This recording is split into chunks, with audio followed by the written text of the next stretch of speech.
Hi there guys, I hope you are having a good day. Make sure you put the kettle on and let's talk about some boxing. Now there is a lot of boxing going on and a lot of things going on in boxing news, and it seems to be like everyone has an opinion on AJ versus Fury.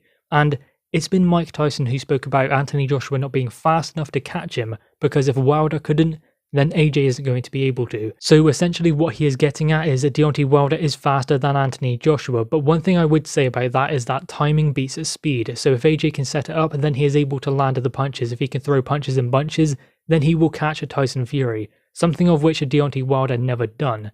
Now, what I want to talk about in this video is who perhaps is faster, AJ or Fury. Does Fury have the advantage in speed, or does AJ? Actually, I would say AJ is faster than at Tyson Fury. I know there are going to be many who dispute that, but I think Tyson Fury has brilliant timing and he's fast for a big guy. He's 19 stone and he's 6'9". Someone who can move like he can and punch as fast is incredible.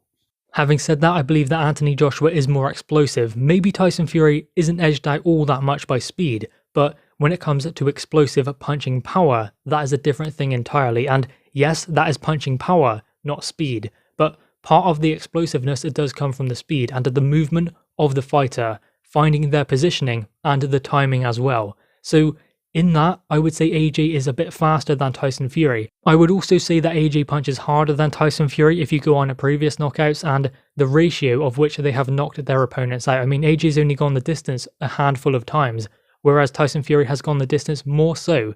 And it's not all about that, it's down to the level of opponent as well. But I think that we can all agree AJ has knocked out top 10 heavyweights and knocked them out back to back. I mean, Povetkin, look at what Povetkin is doing now in the heavyweight division. That's after being knocked out by AJ. So it shows that AJ has the power, he has the speed, but that's not everything.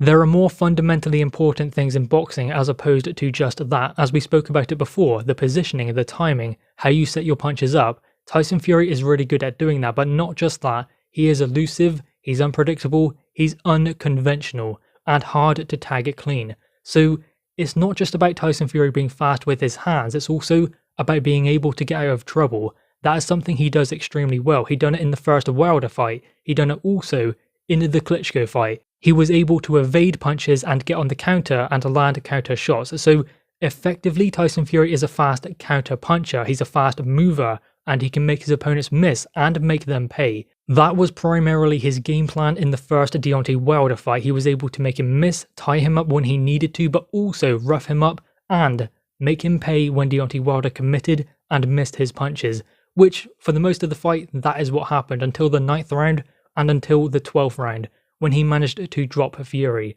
A momentary lapse in concentration after having a 3-year layoff 6 months back. I mean, it wasn't the best Fury in there with Wilder the first time around. I think we can all agree on that. The second time around, that was the best Fury.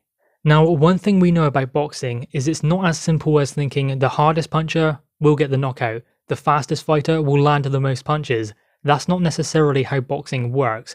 If it did, then Amir Khan would have beaten Terence Crawford because Amir Khan punches faster than he does. But what Terence Crawford was able to do is at times make him miss, but also time Amir Khan when he was coming in. And Khan doesn't have feet that are as fast as his hands, which means he surrenders his positioning coming over his lead foot, and then when he gets caught, that makes the punch more devastating than it would if he had his feet under him. So you can see there are other things that fighters can do in the ring to exploit weaknesses in their opponent, even if they are faster, even if they have more power. So just because AJ is faster and has more power than Tyson Fury doesn't mean he's going to be fast enough to land the punches and get the knockout. Having said that, AJ is a rounded fighter. He can move his feet well, he has good positioning, and he throws good combinations. So he's not just a one-dimensional fighter who punches hard and fast, like say Deontay Wilder. If you put him in that bracket, then he doesn't have much of a chance against a Tyson Fury. But considering his previous performances, we're not just making this up as we go along. You can look at his resume, go and watch the fights, you can see there are other strings to Anthony Joshua's bow that he can call upon in this undisputed fight, and that is why he is on a level playing field to Tyson Fury. And yes, he's faster, yes, he's more powerful, but there are aspects that Tyson Fury has over Anthony Joshua as well. I mean, they're not necessarily going to be a 10 out of 10 in one single thing.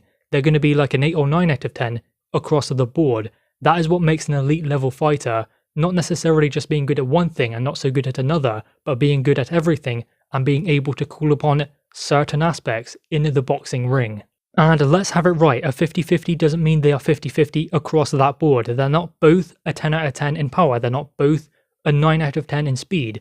AJ might be a 9 out of 10 in speed, Tyson Fury might be an 8.5 out of 10 in speed. Tyson Fury might have faster feet than Anthony Joshua, but there are ways Joshua can compensate. So a 50-50 doesn't necessarily mean they have the same speed, the same power, the same kind of ability when it comes to footwork. There are different things that both fighters can call upon that will benefit them when they get in the ring, and that comes down to their game plan as well and having the ability to execute the kind of game plan they need to beat their opponent. So there we have it. We cannot put Anthony Joshua in the same bracket as a Deontay Wilder because he has other aspects of boxing he can call upon, but Tyson Fury does as well. These are two fighters who are elites in the heavyweight division and can adapt in fights and as fights go on. That is the important thing at this level. Guys, anyway, what are your thoughts on this? Make sure you leave your thoughts in the comments below. Also leave a like and grab that subscribe button. Thanks guys.